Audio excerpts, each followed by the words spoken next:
Assalamualaikum warahmatullahi wabarakatuh. Apa kabar anak-anak kelas 7? Jumpa lagi dengan Lumara.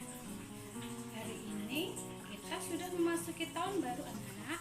Kita memasuki semester 2 atau semester kedua. Tapi untuk pelajaran hari ini kita masih dengan pembelajaran jarak jauh atau daring. Kenapa anak-anak? Karena pandemi COVID belum berakhir. Jadi anak-anak jangan lupa belajar di rumah dengan rajin. Kalau terpaksa keluar rumah harus lakukan 3 hal. Yang pertama, mencuci tangan dengan sabun. Yang kedua, memakai masker. Dan yang ketiga, menjaga jarak.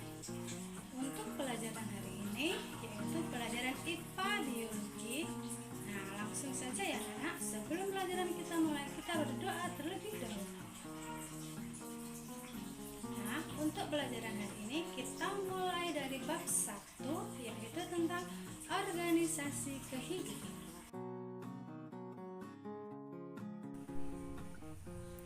Untuk kompetensi dasar yang pertama, mengidentifikasi sistem organisasi kehidupan mulai dari tingkat sel sampai organisme. Yang kedua, membuat model struktur sel. Untuk tujuan pembelajaran, yang pertama, mengamati perbedaan sel hewan dan sel tumbuhan. Yang kedua, mengetahui apakah jaringan tersusun dari kumpulan sel. Yang ketiga, mengetahui organ penyusun tumbuhan. Yang keempat, mengetahui keterkaitan antara organ dan sistem organ. Kemudian anak-anak silakan perhatikan urutan organisasi kehidupan. Yang pertama ada sel. Sel itu sebenarnya ukurannya sangat kecil, sehingga untuk bisa melihat kita perlu menggunakan mikroskop. Selanjutnya ada tisu atau jaringan. Jaringan itu adalah kumpulan dari sel. Berikutnya ada organ. Organ itu adalah kumpulan dari jaringan. Kemudian ada sistem organ, kumpulan dari organ, dan ada organisme, kumpulan dari sistem organ. Nah, anak-anak dihafalkan urutan organisasi kehidupannya, yaitu ada sel, jaringan, organ, sistem organ, dan organisme. Baiklah anak-anak, kita mulai dari urutan yang pertama yaitu sel. Sel adalah unit struktural dan fungsional terkecil dari makhluk hidup. Sel ada 2 jenis. Yang pertama ada sel prokariotik, yaitu sel yang tidak memiliki membran inti sel. Contohnya adalah monera. Yang termasuk monera adalah sel bakteri dan sel ganggang biru. Yang kedua adalah eukariotik, yaitu sel yang memiliki membran inti sel. Contohnya adalah sel protista, sel jamur, sel tumbuhan, dan juga sel hewan. Sekarang kita belajar perbedaan sel hewan dan sel tumbuhan. Yang pertama, bagian sel hewan dan fungsinya. Ada membran sel, ada nukleus atau inti sel. Nomor 3 ada nukleolus atau anak inti sel. Nomor 4 ada vakuola. Nomor 5 ada lisosom. Nomor 6 ada sitoplasma. Nomor 7 mitokondria. Nomor 8 ada badan Golgi.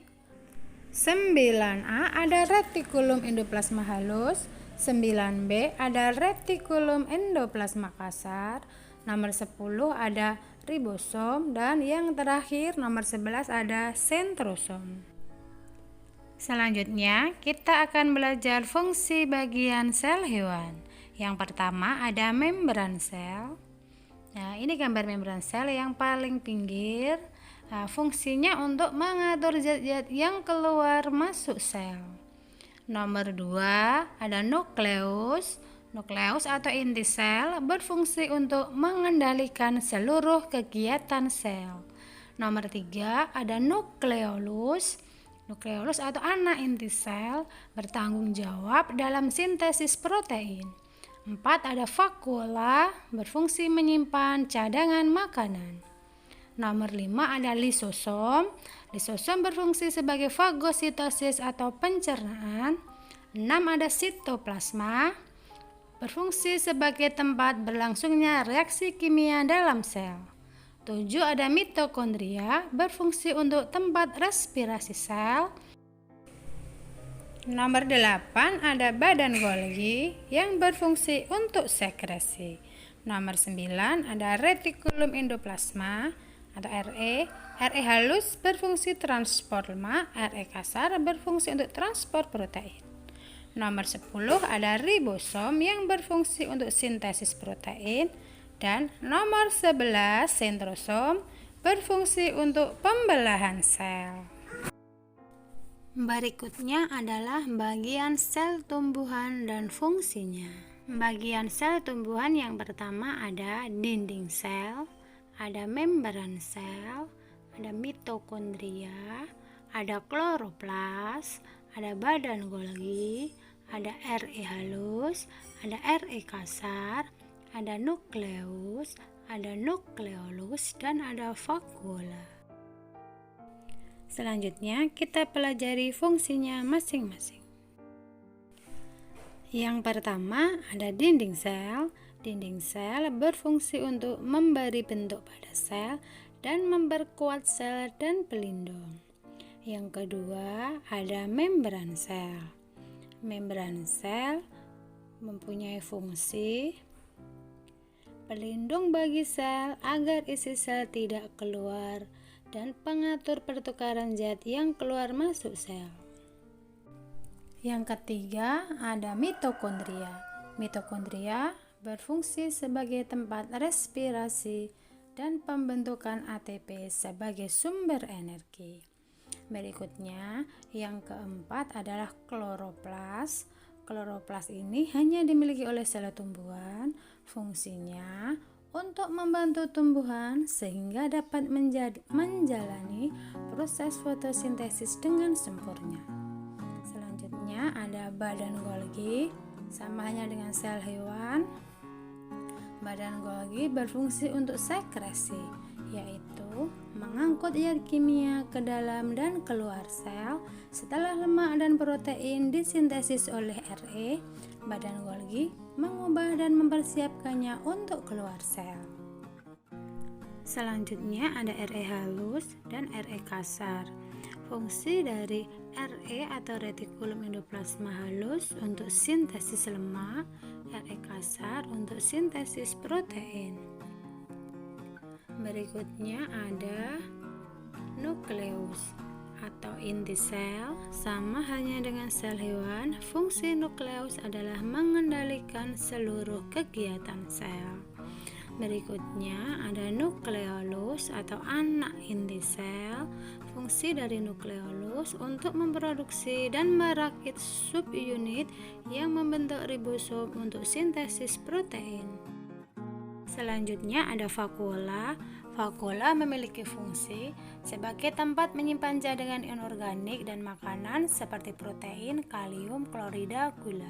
Sebagai tempat menimbun sisa-sisa metabolisme, mempertahankan tekanan hidrostatik internal ataupun turgor dalam sel. Selanjutnya, kita akan mempelajari perbedaan sel hewan dan sel tumbuhan. Nah, selain perbedaan, mereka juga memiliki persamaan. Coba lihat tabel berikut ini. Bagian-bagian sel tumbuhan dan sel hewan. Untuk yang pertama, ada membran plasma, baik sel hewan dan sel tumbuhan. Ada untuk dinding sel yang memiliki hanya sel tumbuhan. Untuk nukleus, dua-duanya punya. Untuk sitoplasma sama, dua-duanya punya. Untuk RE sama, dua-duanya punya. Ribosom juga sama, badan Golgi juga sama. Untuk lisosom hanya dimiliki oleh sel hewan. Kemudian untuk mitokondria dua-duanya ada. Untuk kloroplas hanya dimiliki oleh sel tumbuhan saja. Untuk vakuola dua-duanya ada, tapi untuk sel hewan hanya untuk hewan uniseluler. Sentriol hanya dimiliki oleh sel hewan. Sentrosom hanya dimiliki oleh sel hewan. Dan yang terakhir plastida hanya dimiliki oleh sel tumbuhan.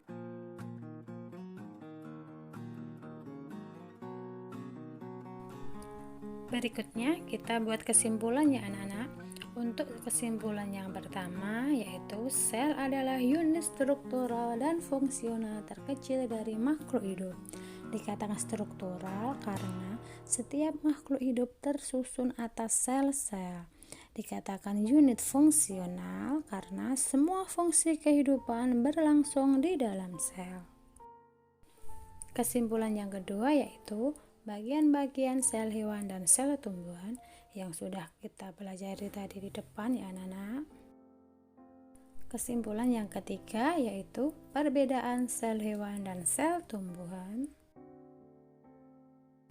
Perhatikan tabel berikut ini. Ini adalah tabel perbedaan sel hewan dan sel tumbuhan. Bagian yang hanya dimiliki oleh sel tumbuhan tapi tidak dimiliki sel hewan. Yang pertama ada plastida, yang kedua ada dinding sel. Kemudian, bagian yang hanya dimiliki oleh sel hewan dan tidak dimiliki oleh sel tumbuhan adalah yang pertama ada lisosom, yang kedua ada sentriol atau sentrosom. Selain itu, masih ada perbedaan bagian sel hewan dan sel tumbuhan seperti bentuk sel tumbuhan tetap, sel hewan tidak tetap, vakuola sel tumbuhan besar, sel hewan kecil, ukuran untuk sel tumbuhan lebih besar sedangkan sel hewan lebih kecil. Selanjutnya kita sampai untuk tugas hari ini. Silahkan anak-anak menggambar sel hewan atau sel tumbuhan. Pilih salah satu gambar di kertas gambar. Jangan lupa dikasih keterangan bagian-bagian selnya, kemudian diwarnai sesuai dengan kemauan kalian, kreativitas kalian sebagus mungkin. Setelah itu foto hasil pekerjaan kalian dan kirim via WA ke nomor ibu. Nah, ini adalah contoh gambar sel hewan atau sel tumbuhan. Terus ini yang sudah ada keterangannya, tidak harus persis seperti itu hanya sebagai contoh. Sekarang kita sedikit latihan soal untuk mengetahui sampai sejauh mana anak-anak memahami materi hari ini. Nomor 1, bagian sel yang berfungsi mengendalikan seluruh kegiatan sel adalah titik-titik. A. Membran sel, B. Sitoplasma, C. Nukleus, D. Mitokondria. Kira-kira jawabannya apa anak-anak? Ya, betul, jawabannya adalah C. Nukleus. Sekarang nomor 2, nama bagian sel yang ditunjuk pada gambar di samping adalah A. Badan Golgi, B. Mitokondria, C. Lisosom, D. Vakuola. Kira-kira jawabannya apa? Jawaban yang tepat adalah B. Mitokondria. Selanjutnya nomor 3, berikut ini adalah bagian-bagian sel yang hanya dimiliki oleh sel tumbuhan adalah A. Membran sel, B. Retikulum endoplasma, C. Sentrosom, D. Dinding sel. Kira-kira jawabannya apa? Yang hanya dimiliki oleh sel tumbuhan. Jawabannya adalah jawabannya tepat adalah D. Bagaimana anak-anak untuk pelajaran hari ini? Anak-anak cukup paham bukan? Selanjutnya, guru ada tugas untuk pelajaran hari ini.